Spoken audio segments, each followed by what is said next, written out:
Ah, the nostalgia of the good old days spent playing Atari. Back then, the concept of the internet was unknown to me. Even years later, when I finally got my first PC, my idea of a multiplayer game was limited to LAN co-op on a console with my friends. But now, we find ourselves facing a problem. It seems that the enjoyment of single-player games is fading away, as competitive multiplayer games are taking the spotlight. Are we the problem? Or is that new games are just not that good anymore? Okay, before you guys get mad at me for that statement, I need to clarify. I know many people still find joy in solo gaming, and the statistics on Steam are a testament to that. But at least for me, and many other gamers out there, it appears that the good old joy of solo gaming is fading away. And I want to help you and myself find that joy again. But first, I want to do something. No, I'm not asking to like or subscribe. Although it would be pretty helpful, thanks. I want you to know that you have time. You have the skill. You are doing amazing at everything. No one thinks you are a loser, or you are not falling short on anything or falling behind on anyone. So just loosen up a bit. Don't stress yourself. You will be the best at whatever you are doing right now. Just wait for the right time to come. So for now, just relax and embrace the moment. Now you are ready. Hello. Apparently, I'm lucky. Now, before starting on giving you advice on what to do to find that gaming spark again, I must clarify that I am no expert in psychology. My knowledge is limited on how to deal with children and rogue teenagers at school. I'm just your average gamer and a gaming enthusiast. So if none of the steps we explore together prove helpful, it may be worth seeking professional guidance. Okay, now let's address the core of the issue here. It's important to acknowledge that games themselves are not the problem.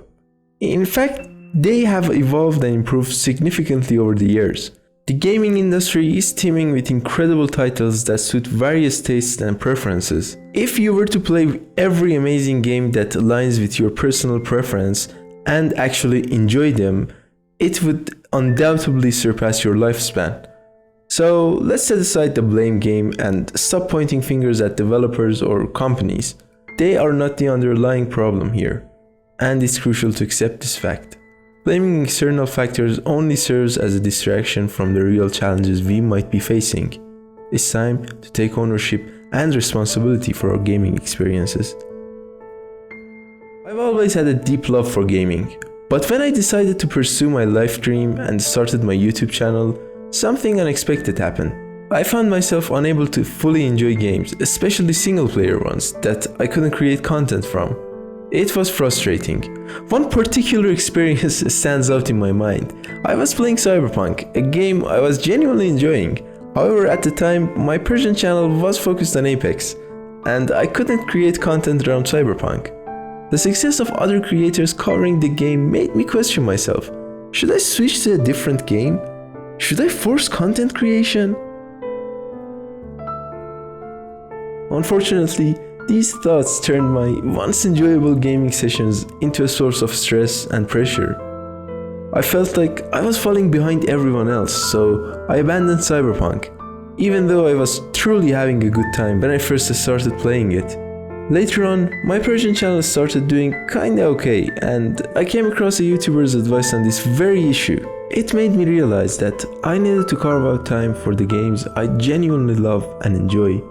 However, this is when the main problem began to surface. After a while, I came across Fate, the almighty movement god of Apex, and it sparked the question in my mind. Could I become a skilled movement player in Apex too?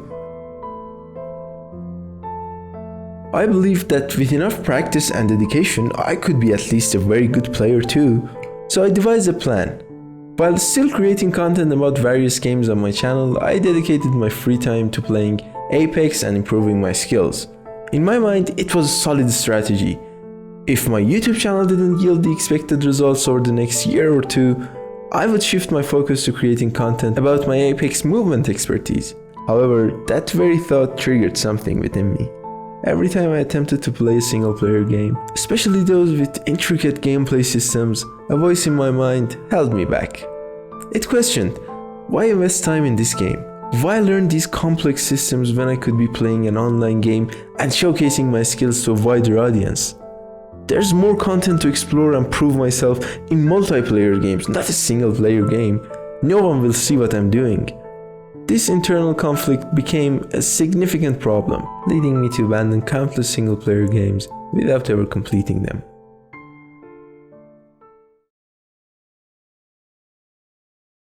And here I am. I can't say I've gone over my problem and it doesn't exist anymore, but it is way better than what it used to be. How I did it? Well, you can start by doing the first step I did. Dedicate the time to yourself. Play just because you want to. If you're a content creator, it doesn't need to interrupt your content, but it needs to be completely separated from it. I mean, at that specific time, don't be a content creator. Just be a pure gamer, like you used to be back in your childhood. Start by playing new games. Get fun, there are free options too. You can also play your favorite old games that once you enjoyed. I know, many people told you to do so, and it's a cliche, but it's something that works for a lot of people. I recently played Prototype, and although it is a really old game, I actually enjoyed playing it a lot.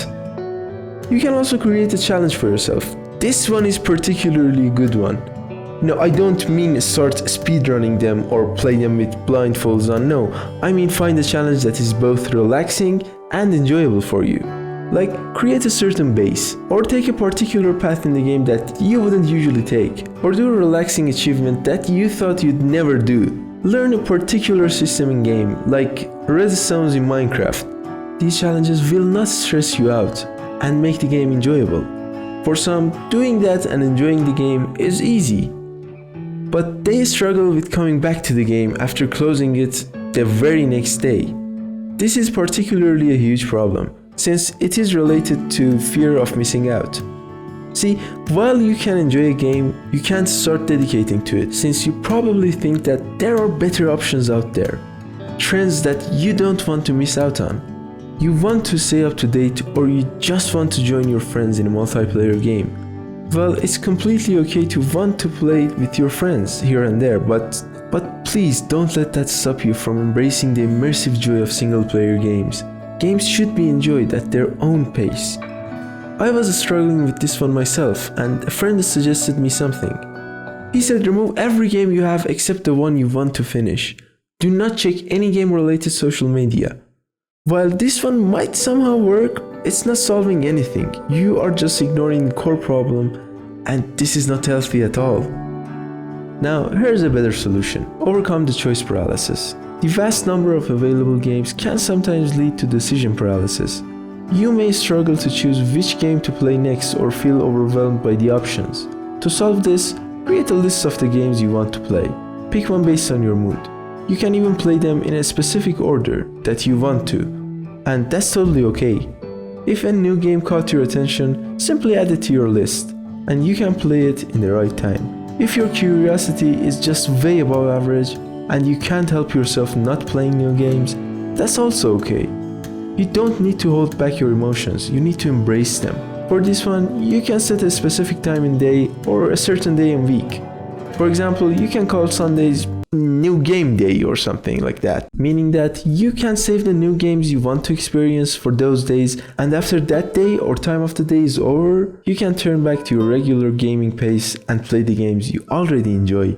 In conclusion, finding the joy and connection with single-player games can sometimes be a challenge, especially in the midst of a competitive gaming landscape and content creation pressure. However, by understanding yourself, your emotions, and implementing practical strategies, you can rediscover the magic and rekindle your love for those immersive experiences.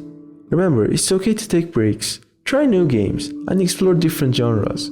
Embrace the balance between discovery and returning to games that bring you genuine joy. Do not put pressure on yourself. It will not pay off. Respect yourself and you will see the results. Thank you for watching, and I hope to see you in my next video. Remember to like, comment and subscribe for more engaging content that explores the depth of gaming. Until next time, happy gaming.